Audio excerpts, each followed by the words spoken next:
तो दोस्तों आज बात करने वाले मंडे नाइट रॉ के बारे में कि हमने क्या-क्या आज मंडे नाइट रॉ पे देखा। तो कह सकते हैं एक कमाल का मंडे नाइट रॉ देखने को मिला। स्मैकडाउन से कंपेयर करें तो लाख गुना अच्छा था आज का रॉ। जहाँ मंडे नाइट रॉ की शुरुआत से ही हमें देखने को मिला कि जॉन सीना के बारे में बातें चल रही, जहाँ पे बताया जा रहा है कि हाँ, वो अब रिटायरमेंट लेने वाले हैं, उनका लास्ट मैच गुंथर के साथ है। तो इस चीज़ पे गुंथर ही किक आउट करते हैं आज का मंडे नाइट रॉ, जहाँ पे गुंथर आते हैं रिंग के अंदर और बताते हैं कि उनका जॉन सीना के साथ मैच है, उनकी तारीफ़ें भी करते हैं कि कैसे वो 17 टाइम है, बेस्ट इन द वर्ल्ड हैं। लेकिन उसके बाद जलील भी तो उनको करना था, जहाँ पे वो जॉन सीना को बोलते हैं कि हाँ, वो होगा ग्रेटेस्ट ऑफ स्पोर्ट एंटरटेनर, लेकिन मैं भी ग्रेटेस्ट प्रोफेशनल रेसलर हूँ ऑल टाइम। यहाँ पे वो जॉन सीना के लिए एक मैसेज भी क्लियर कट भेजते हैं कि उन्होंने आज तक अपने जीवन में टैप आउट नहीं किया, लेकिन वो इतना तोड़ने वाले, उसकी आत्मा को इतना तोड़ेंगे कि वो टैप आउट करेंगे और गिव अप भी करेंगे। तो गुंथर की तरफ से एक कमाल का सेगमेंट आया और गुंथर आने वाले सुपरस्टार हैं, जैसा हमें पता है डब्ल्यूडब्ल्यू का फ्यूचर होने वाले वही, और ऐसे में उनके जो प्रोमो कट होते हैं वो ऑलरेडी इतने अच्छे होते हैं, सबको ही पता है। तो आज का भी उन्होंने प्रोमो कट काफी कूल किया, जहाँ पे वो आखिरी में लास्ट टाइम नाउ बोलते हैं और वहीं पे एक टाइमर चालू हो जाता है जिसपे दिख रहा होता है कि 4 दिन बचे हैं जॉन सीना और गुंथर के मैच के बीच में। तो कह सकते हैं रॉ की शुरुआत काफी अच्छी हुई। उसके बाद हमें नेक्स्ट देखने को मिलता है इयो स्काई वर्सेस कायरी सेन का मैच। दोनों जैपनीज रेसलर और दोनों के बीच में हाई फाई मूव ना हो, ऐसा हो ही नहीं सकता है। जहाँ इस मैच में हमें स्टॉर्म देखने को मिला, एप्रन के ऊपर हमें एक कमाल का मूव डिलीवर करते हुए देखने को मिला। वहीं पे फिर इयो स्काई ने रिंग के बाहर मून सॉल्ट लगाया। अब इस मैच में आस्का भी मौजूद थी तो इंटरफेयर करना लाजमी था और उन्होंने इंटरफेयर भी किया, लेकिन यहाँ पे रिया रिप्ली आती हैं मदद करने इयो स्काई की, और यहाँ पे वो मदद भी करती हैं, जहाँ पे अंत में इयो स्काई मून सॉल्ट लगा के इस मैच को जीत लेती हैं। तो स्टोरी लाइन बिल्ड हो रही है इन दोनों के बीच में फिर से, जहाँ ये स्टोरी लाइन मुझे लगता है टैग टीम डिवीजन तक जाएगी। फिलहाल आपका क्या कहना है इस बारे में कमेंट बॉक्स में बताइए। फिर नेक्स्ट हमें देखने को मिलता है कि लोगन पॉल हेमन के पास आ रहे हैं और रेम मिस्टीरियो के बारे में बता रहे हैं कि कैसे उनके बीच में सेगमेंट हुआ था लास्ट टाइम, और उसके बीच ही में बता रहे हैं कि उनके मैच होने वाला है। तो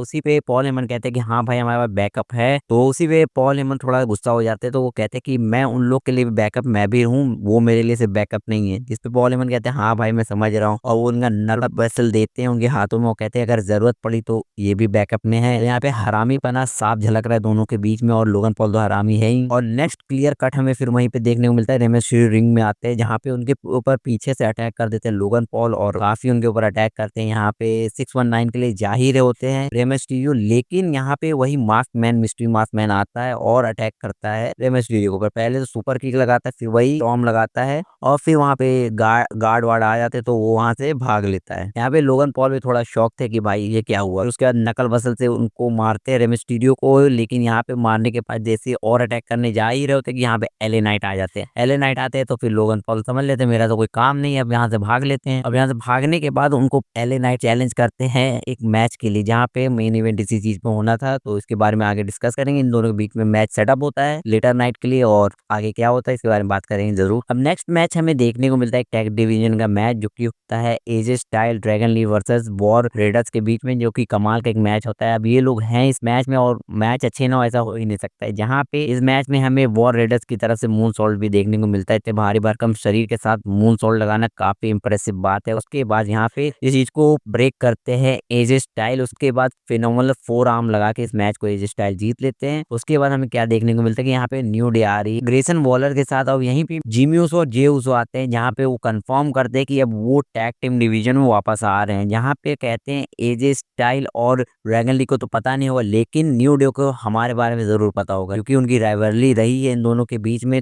जैसे कि एग्जांपल भी वो देते हैं स्टोन कोल्ड और रॉक का रहा है, वैसे हमारे और न्यू डे के बीच में रहा है। तो यहाँ से एक अब बनता हुआ आ रहा है कि मतलब कि जो ऊसोस हैं अब वो आ रहे हैं टैग टीम डिवीजन के लिए। अब वो जो जे ऊसो थे सोलो परफॉर्म कर रहे थे, वो सोलो परफॉर्म नहीं करेंगे। जहाँ पे अब यहाँ पे बात ही कर रहे होते हैं ऊसो एजे स्टाइल के साथ और ड्रैगन ली के साथ, वहीं पे अटैक करने लगे हैं न्यू डे, लेकिन यहाँ पे भारी पड़ जाता है उन्हीं को, जहाँ पे यूसो अटैक करते हैं न्यू डे के ऊपर और उनको साइड कर देते हैं रिंग के बाहर। जहाँ पे ग्रेसन बॉलर पीछे हट जाते हैं क्योंकि उनको इन सब लफड़े में नहीं फंसना है, तो वो निकल लेते चाप वहां से। और यहाँ पे हमें देखने को मिलने वाला है शायद एक टैग टीम मैच, वो भी चैंपियनशिप के लिए, जहाँ पे ऊसोस फेस करेंगे एजे स्टाइल और ड्रैगन लीग। जहाँ पे फैंस भी अब खुश हैं कि मतलब जे ऊसो को अब सोलो उनको नहीं झेलना पड़ेगा। अब ईट इट के जयकारे जो होंगे अब वो टैग टीम डिवीजन में लगाएंगे वो लोग। तो काफी अच्छा कह सकते हैं डब्ल्यूडब्ल्यू ने किया है, और लोग देखना भी चाहते थे ऊसोस को एज अ टैग टीम। देखना है कि आगे क्या स्टोरी लाइन बिल्ड करेंगे ये लोग। अब यहाँ पे हमें स्टेफनी वेलकेयर देखने को मिलती हैं जो कि प्रोमो कट कर रही होती है, अपना बता रही होती है कि निकी बेला को उन्होंने बीट कर दिया, अब नेक्स्ट उनके लिए कौन है। यहाँ पे क्या है वो ये भी कहती है, मेंशन करती हैं कि लोग उसे डेविल किस के लिए जानते हैं लेकिन किसी और चीज के लिए भी जाने। अब यहाँ पे निकी बेला आती हैं और कहती हैं उनको रीमैच चाहिए, वो रीमैच मांगने ही जा रही होती है कि यहाँ पे रकेल रॉड्रिगस अटैक कर देती है निकी बेला के ऊपर और उनको साइड कर देती है और स्टेफनी वेलकेयर से कहती है कि वो आ रही है इस चैंपियनशिप के लिए और उन्हें मैच चाहिए उनके साथ। तो हमें हो सकता है अब मैच देखने को मिले इन दोनों के बीच में। और हम लास्ट मंडे नाइट रॉ पे हमने देखा कि लिव मॉर्गन इस चैंपियनशिप के लिए आ रही थी, तो फिर ये बदलाव क्यों? अब इसके बारे में हम कुछ कह नहीं सकते कि WWE क्या प्लान कर रही है, वो तो वक्त ही बताएगा। फिर हमें इसी चीज के बाद नेक्स्ट रॉक्सन पर्ज और लायरा वल्केरी का मैच देखने को मिला जो कि सोलो मैच था, जहां पे रिंग साइड पे मौजूद थी बेली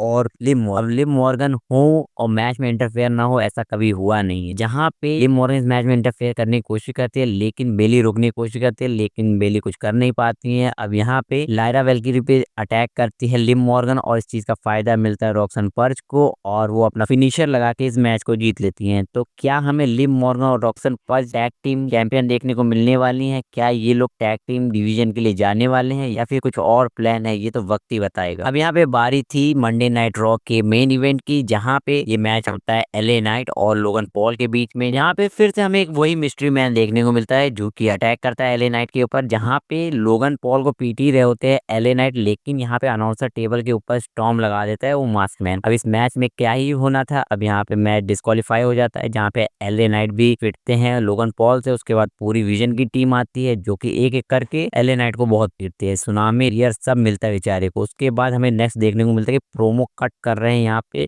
ब्रॉन ब्रेकर, जो कि कह रहे हैं कि उन्हें सीएम पंक चाहिए लेकिन फिजिकली नहीं, मुझे वो वाला सीएम पंक चाहिए जो कि 2011 के समय पे था, जो कि 400 डे के लिए चैंपियन था, जिसने रॉक को बीट किया था, उसे वो सीएम पंक चाहिए। अगर वो नया वाला सीएम पंक जो कि दिखा रहा है कि मैं बहुत अच्छा हूँ, अगर वो आ रहा है तो वो तो बिल्कुल ही हारने वाला है मुझसे। यही सब नेक्स्ट हो ही रहा था कि हमें क्या देखने को मिलता है कि बैक स्टेज फिर से लोगन पॉल और ब्रॉन्सन रीड मार रहे हैं एलए नाइट को, जहाँ पे पहले तो ये लोग पावर बॉम्ब लगाते हैं उसको और उसके बाद कार के ऊपर यहाँ पे सुनामी लगा देते हैं एलए नाइट को, जो कि बहुत ही बुरी हालत हो चुकी है एलए नाइट की। और इसी के साथ यहाँ पे मंडे नाइट रॉ समाप्त होता है। फिलहाल आपका क्या कहना है आज के मंडे नाइट रॉ के बारे में? कमेंट बॉक्स में